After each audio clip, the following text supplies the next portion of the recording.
I want to ask you a little bit about this Carlos Correa thing. I got to tell you, and I'm going to try to get Scott Boras on sometime in the next couple of weeks. I had reached out to him. He said he'd be happy to come on, but he was going to try to get through a few of these players and signings, et cetera, before he could turn his attention to doing something like this. He's been on a couple of times before, and I'm greatly appreciative.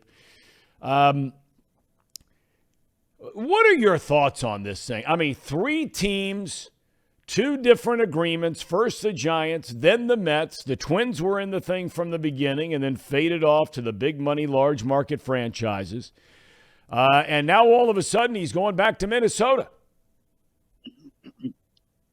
Well, I think Kenny Rosenthal's got a great piece on The Athletic this morning about this whole thing. And he was very good, and I think very objective in his assessment of the way this whole thing went down. It's a different era that we play in today as it pertains to free agent players, especially the big money players, and obviously Correa is one of them. There was never any mention of how many years and how much money total was going to be paid a player until the physical was done and everything was clear and the system said go.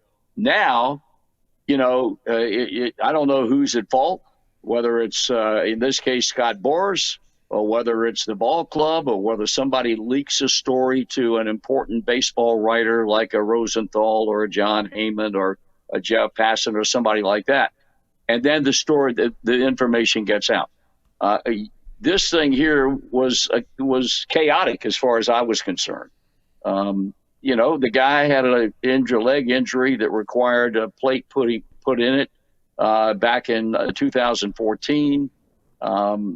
And I don't know that it was ever made an issue. In fact, I think nobody really knew until Correa slid into third base against whoever it was this past season.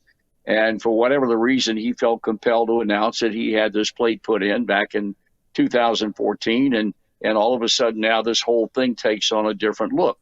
What I found interesting about this, and he points this up, that there were some clubs that had bottomless pockets that had a chance to get involved when it was clearly obvious, stop Millie, that he wasn't going to sign with the New York Mets deal was going to fall through.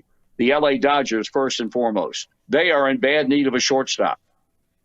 They may have made an offer that was not acceptable by Scott Boras and Carlos Correa, but the fact of the matter is that no club is more definitely in need of a shortstop as we stand just a handful of months away from beginning the season than the LA Dodgers. And essentially, they basically passed on it after they possibly made an offer and it was not good enough.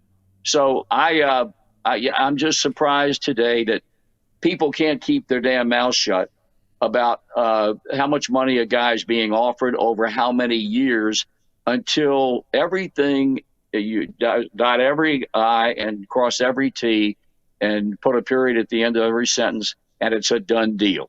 I don't know that we'll ever know who's at fault in this thing, if anybody was indeed at fault. But I don't blame the Giants. I don't blame the New York Mets. Steve Cohen had a big fat mouth and opened his mouth before the deal was done, and now he's got to be a little bit embarrassed when he made the point that when it looked like they were going to get him, we only needed one thing, and now we have him. Well, that's come back to haunt him because he doesn't have him. I don't know. I just think there are too many egos involved in a situation like this, none more so than the guy that you're going to have on down the road when he has time to come on in the Antichrist Scott Boras. So I don't know where this whole thing, where you settle on this whole thing, but I think there's going to be major scrutiny once the season gets underway and Correa is an everyday lineup player. I think people are going to look at him a little bit differently and with a little bit more interest, other than to say he's one of the great players in the game of baseball today, and off we go.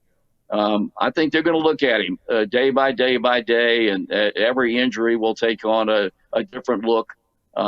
Maybe some people have learned a lesson to keep their mouths shut about number of years and how much millions and millions of dollars are being paid a guy until everything is signed, sealed, and delivered. We talk so much about all of the money, and I went through the list one day, a day you weren't on the show, about how in this free agent spending frenzy during the offseason, 12 of the 14 teams that have spent the most money were all in top 10 markets of their respective countries, the caveat being, of course, Toronto up in Canada, the others here in the United States. Minnesota does not fall into that category. Now all of a sudden they do with this contract, shorter contract, $200 million if you believe what you read. Does this toss to the wind the argument about the mid-market teams not being able to run with the big dogs? No, I don't think so at all. I think this Minnesota Carlos Correa thing's an aberration, because when they signed him last year, they signed him to a multi-year contract, but he had an out, and they signed him with the feeling that he's only going to be here 1 year anyway. And this was all in Rosenthal's article that was on the Athletic this morning. They anticipated him having only 1 year there because naturally he'd want to leave and go to a larger market to make more money. And that is, in fact, he did leave. He did leave. But it took unique circumstances for him to come back and play again at Minnesota with a long-term contract. I don't think it changes the playing field at all in terms of mid-market or small market ball clubs having an opportunity to sign a player of that magnitude down the road. I think it was very unique circumstances. Don't think you'll ever probably see this situation occur again. Trevor Bauer, back in the news again. Yeah. The Dodgers have not officially released him to make him an open market player right now. I mean, the Dodgers are going to have to pay him unless they can swing a trade. One of the reasons, and it's really semantics, one of the reasons he's just not out there is because they would prefer him not to sign with the team inside their division for as long as they can have control of this situation. It's not going to end up turning out that way for the Dodgers. We know that. Yes. The Reds aren't even a part of this conversation. If you're an owner for a Major League Baseball team, do you consider bringing in Trevor Bauer? I might think about it, but I'd also have to think of what the pushback is going to be in my market, given the charges that were leveled against him that resulted in his long-term suspension.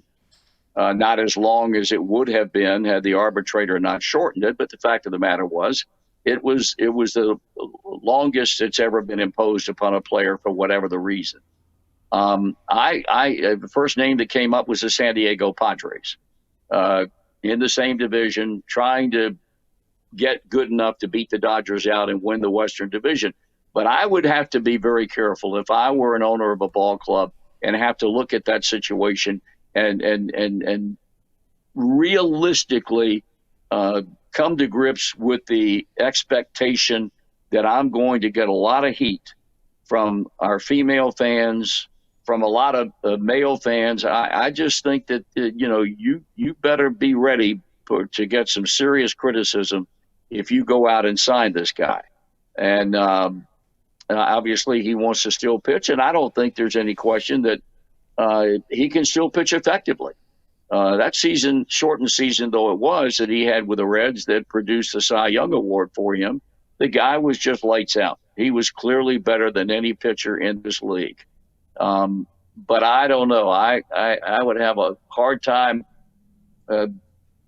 going forward to try and put him in my team's uniform because of all the outside criticisms that I think that team will incur if they in fact do that. I don't think there's any way around it. If there are teams that don't give a damn about that, and I hope there aren't, because I think they need to consider that, then we'll see what happens. But it's going to be an interesting situation once he's free and clear to do whatever the heck he needs to do to get back in a uniform.